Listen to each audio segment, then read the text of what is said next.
L'affaire Louis Gaufridi. Épisode 1.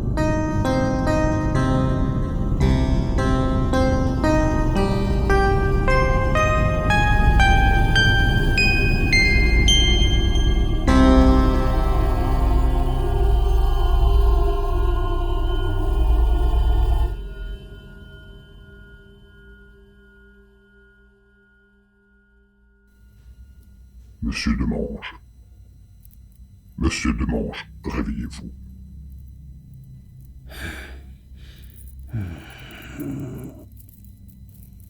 Monsieur Demange, il est temps de vous réveiller. Hein? Quoi? Mais où je suis là? Et pourquoi je suis attaché? Calmez-vous, monsieur Demange. Ici, c'est nous qui posons les questions. Mais vous plaisantez? Qui êtes-vous? Je veux savoir où je suis. Ne vous inquiétez pas, monsieur Demange. Vous aurez toutes les réponses en temps voulu. Non, je veux des réponses maintenant. Je vous ai dit de vous calmer. Et sinon notre entretien prendra un tour beaucoup moins amical. Amical? Vous vous foutez de moi? Je suis seul dans une pièce vide et je suis attaché à ma chaise. Vous trouvez ça amical, vous? Si vous êtes si sympa, montrez-vous que je sache à qui j'ai affaire. Je crois que vous n'avez pas bien compris votre situation, monsieur Demange. Nous avons un dossier sur vous, et ce qu'il contient n'est pas très bon pour votre avenir proche. Hein? Mais de quoi parlez-vous? Je n'ai absolument rien à me reprocher, vous entendez? Je veux un avocat, immédiatement. Monsieur Demange, pensez-vous être dans un commissariat?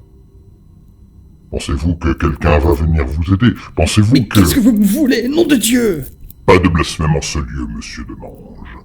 C'est vraiment très inapproprié. Bien. Je vois dans votre dossier que vous résidez sur Aix-en-Provence depuis 6 mois environ. Est-ce exact? Monsieur Demange, veuillez répondre à ma question, s'il vous plaît.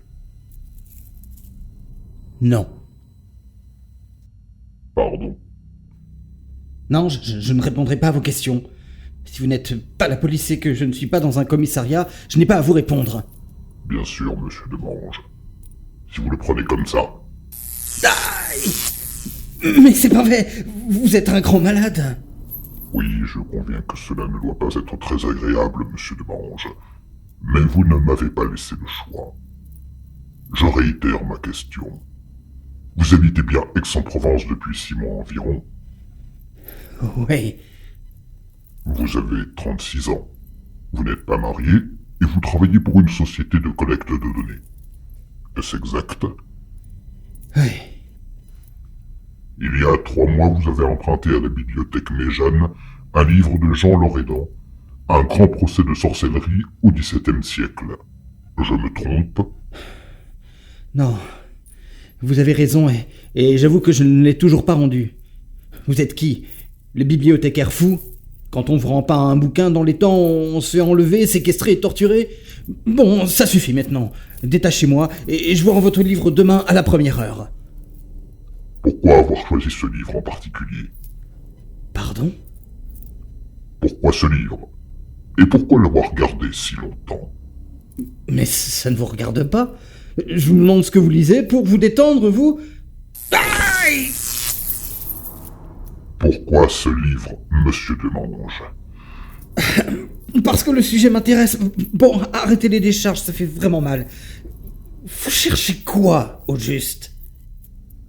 Je cherche à comprendre, monsieur Demange.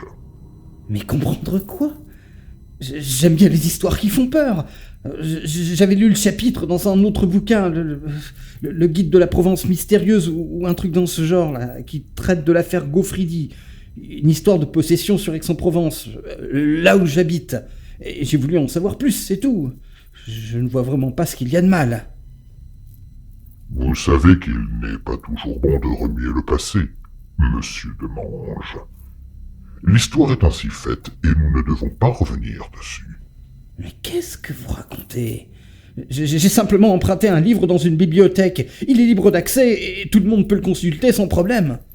Oui, c'est vrai. Mais vous ne vous êtes pas contenté de lire ce livre. Vous avez effectué des recherches sur Internet aussi. Parce qu'en plus, vous surveillez mon Internet. Mais vous êtes qui, à la fin? Parmi vos recherches, je vois certains noms comme Louis Gaufridi, Madeleine de Mandols de la Palue, Sébastien Michaelis. Qu'avez-vous appris sur eux, au juste? La même chose que si vous faites les mêmes recherches sur Internet. Oui, en effet. Mais ce qui m'intéresse, c'est ce qui ressort de vos recherches. Que voulez-vous que je vous dise de plus? L'affaire est simple. En 1611, un prêtre marseillais a été brûlé en pleine place publique à Aix-en-Provence parce qu'il avait possédé une jeune fille et fait des messes noires avec elle. Ils ont subi de nombreux exorcismes, de la torture même pour le prêtre. À la fin, tout se passe bien, il brûle le prêtre hérétique, la jeune fille possédée ne l'est plus, l'église a gagné et tout va bien dans le meilleur des mondes. Oui, Oui, quoi? c'est tout. Oui, enfin, je résume rapidement. Plus de 3 mois de recherche pour me répéter ce que tout le monde peut lire dans un guide touristique. Pensez-vous que nous sommes des idiots, monsieur Demange? Et comment voulez-vous que je vous prenne pour des idiots si je ne sais ni qui vous êtes, ni ce que vous recherchez à comprendre, comme vous dites? Bon, j'ai été super patient jusqu'à présent, mais maintenant ça suffit. Libérez-moi immédiatement. Oh non, monsieur Demange. Nous ne faisons que commencer. Bien. Soyez beaucoup plus précis au sujet de cette histoire de possession. Vous nous avez parlé d'une certaine jeune fille abusée par un prêtre. Qui était-elle? Quelle jeune fille. Ah ouais. Madeleine de Mandols de la Palue. Oui, en effet. Madeleine. Alors, attendez que je me souvienne. Madeleine. Jeune fille de la petite noblesse de Marseille, environ 16 ou 17 ans au moment des faits en 1610. Elle faisait partie du couvent des Ursulines d'Aix-en-Provence depuis quelques années. Elle avait une santé fragile, si je me souviens bien. Assez dépressive, en fait. Vers 1606, je crois, elle accusait déjà le père Louis Gaufridi, qui était un peu le curé de la famille, de vouloir la séduire ou lui faire quelques caresses et attouchements. Mais bon, on ne la prenait pas trop au sérieux. Et à cette époque, le prêtre avait une très bonne réputation auprès de nombreuses familles marseillaises. Et il était assez bien vu par les supérieurs de son ordre. C'est même grâce à lui, Gaufridi, que Madeleine a intégré l'ordre des Ursulines pour la guérir de ses langueurs, comme il disait en ces temps-là.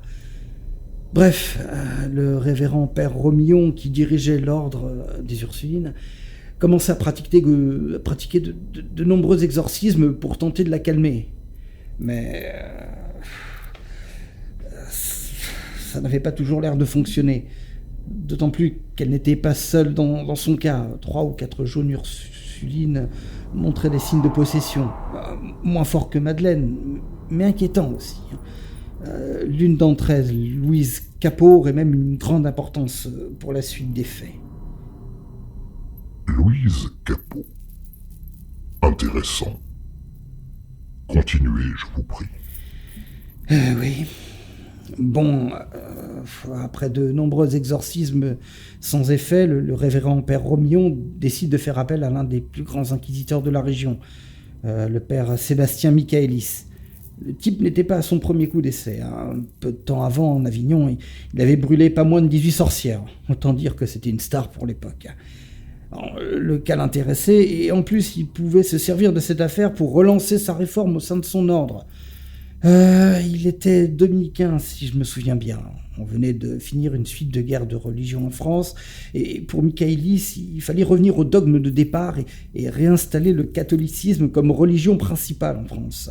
Il pensait que de nombreux prêtres prenaient un peu trop leur aise avec des trains de vie trop confortables. Le père Louis Gaufridi n'enfreignait pas les règles de l'église, mais comme il était très apprécié, on lui faisait pas mal de cadeaux. Attention, on parle ici de nourriture, de boissons, de repas, pas d'or ou d'argent. Il aimait beaucoup être invité aux tables des nobles de la région. C'est comme ça qu'il a fait la connaissance de Madeleine, d'ailleurs. Oui. D'après nos sources historiques, Louis Gaufridi était un dépravé de la pire espèce. Il n'a eu que ce qu'il méritait. Si on veut, ouais. Enfin, il avouait sous la torture, quand même. C'est pas très moral, je pense. Pour l'époque, c'était la procédure légale. Dans cette affaire, il n'y a eu aucune entorse de quelque manière que ce soit. Nous ne devons pas revenir là-dessus. Oui, évidemment. C'est facile pour vous de dire ça. Je vous rappelle que c'est moi qui suis enchaîné à cette chaise et que vous n'hésitez pas à m'envoyer des décharges électriques quand je ne suis pas d'accord avec vous. Personnellement, j'appelle ça de la torture. Vous trouvez ça légal, peut-être? Mais je rêve. Mais vous vous prenez pour qui? La Sainte Inquisition? Ah, nom de Dieu!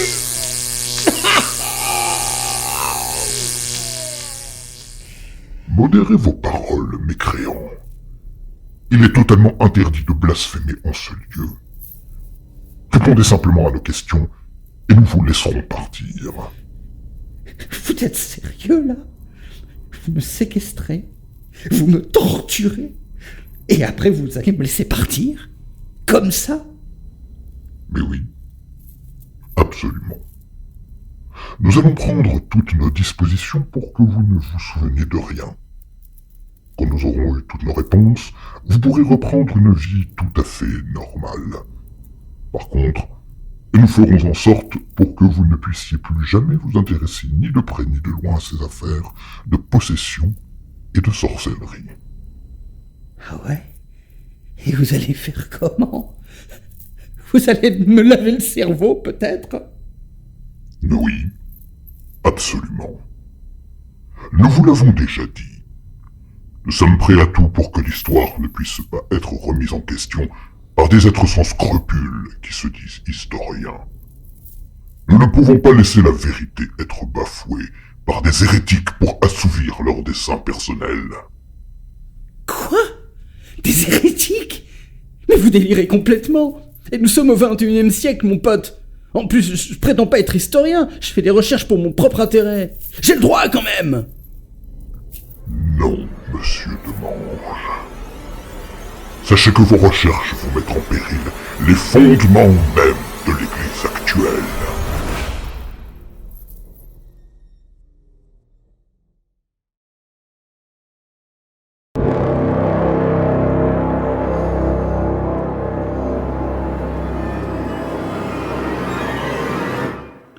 L'affaire Louis Gaufridi est une fiction historique. Elle a été conçue, écrite et réalisée par Romuald Rodriguez Lopez. Vous retrouverez le prochain épisode la semaine prochaine.